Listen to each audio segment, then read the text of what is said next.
जी बच्चों अस्सलाम वालेकुम। लास्ट टाइम मैंने आपको थायराइड ग्लैंड पढ़ाया था। अब मैंने आपको डिस्कस करना है पैराथायराइड ग्लैंड। ये पैराथायराइड ग्लैंड क्या होता है? ठीक है जी। जो पैराथायराइड ग्लैंड है ये जो होते हैं इन्हें पैरा क्यों कहते हैं? पैरा का मतलब साथ साथ, किसके साथ साथ होते हैं? थायराइड ग्लैंड के साथ साथ पाए जाते हैं। ठीक है, कल मैंने आपको बताया था थायराइड ग्लैंड, ये थायराइड ग्लैंड है। तो थायराइड ग्लैंड में यहां पर और यहां पर तो ये चार छोटी छोटी लोब्स हैं, इन्हें नाम देते हैं पैराथायराइड ग्लैंड। इन्हें क्या नाम देते हैं? Parathyroid gland. तो पैराथायराइड ग्लैंड की हम डिस्कस कर लेते हैं। चार लोब्स होती हैं। अगर मैं कहूं 2 पेयर तो बात गलत नहीं है। पैराथायराइड ग्लैंड की 4 लोब हैं, 2 पेयर है।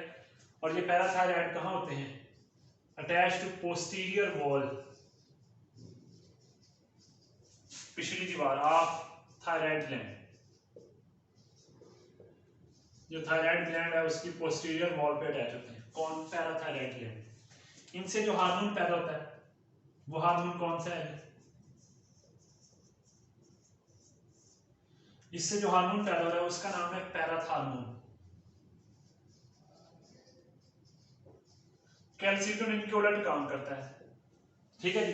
पैराथार्मोन हार्मोन कैल्सिटोनिन के बिल्कुल उलट काम कर रहा है। जैसे कैल्सिटोनिन था, उसका काम था खून के अंदर कैल्शियम को कम करना, तो इसका काम है खून के अंदर कैल्शियम को ज्यादा करना। इसका मतलब इसकी कंट्रोल ऑफ सेक्रेशन क्या है? इसकी सेक्रेशन को कौन कंट्रोल करेगा? जब खून में कैल्शियम कम है, लो कैल्शियम इन ब्लड, जब खून में कैल्शियम कम होगा तब कौन पैदा होगा? पैराथार्मोन। तो पैराथार्मोन क्या करेगा? यानी हाइपोकैल्सीमिया इन ब्लड होगा तब पैराथार्मोन पैदा होगा। इसका काम क्या है? ये increase calcium in blood, blood में कैल्शियम बढ़ाता है अप टू नॉर्मल। कहां तक लेकर जाता है? नॉर्मल तक। तो नॉर्मल लेवल तक कैल्शियम खून में ले जाना, ये किसका काम है? पैराथार्मोन का। पैराथार्मोन ये काम कैसे करता है?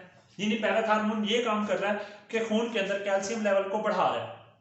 पहले ही कब हुआ था? जब खून में कैल्शियम कम था तो इसने बढ़ा के नॉर्मल कर दिया। कैसे बढ़ाएगा? ठीक है, ये करेगा रिलीज कैल्शियम, कैल्शियम रिलीज करेगा। कहां से? From bones and sarcoplasmic reticulum of muscle. तो वहां से कैल्शियम रिलीज कराएगा। तो कैल्शियम किस में जाएगा? ब्लड में। और ये इनहिबिट करेगा अपटेक ऑफ कैल्शियम को। इनहिबिट करता है किसको? Uptake of calcium. Okay, Uptake of calcium को इनहिबिट करता है bye bones and inhibit calcitonin. Calcitonin को इनहिबिट करता है। जब कैल्सिटोनिन इनहिबिट हो जाएगा तो समझो कि जो है खून में कैल्शियम लेवल बढ़ना शुरू हो जाएगा। अगर ये हार्मोन कम पैदा हो या ज्यादा पैदा हो तो उससे क्या प्रॉब्लम होती है? ठीक है जी। इस हार्मोन की अबनॉर्मल सेक्रेशन,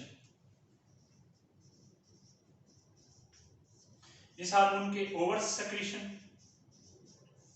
और इस हार्मोन की अंडर सेक्रेशन। जिसको कैल्सिटोनिन की याद है उसको ये भी याद हो जाएगी। इसका काम है इंक्रीज करना कैल्शियम को। अगर ये ज्यादा पैदा होगा तो खून में कैल्शियम ज्यादा हो जाएगा, हाइपर कैल्सीमिया। कहां पर? In blood. जब खून में कैल्शियम ज्यादा होगा इससे क्या मसले होंगे? किडनी स्टोन हो जाएगी। कौन सी? कैल्शियम टाइप स्टोन हो जाएगी। और अंडर सेक्रेशन से लो कैल्शियम हो जाएगा, हाइपोकैल्सीमिया हो जाएगा। कहां पर? ब्लड में। एज ए रिजल्ट क्या होगा? कैल्शियम कम होने से लो कैल्शियम काज टेटनी, तो इससे टेटनी हो जाएगी। ठीक है जी, बात समझ आई? तो ये प्रॉब्लम जो है वो पैदा होती है। ठीक है जी।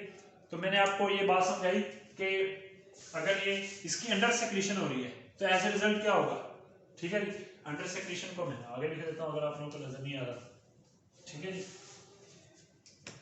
यानी अगर ये हार्मोन कम पैदा होता है तो इसकी अंडर सेक्रेशन,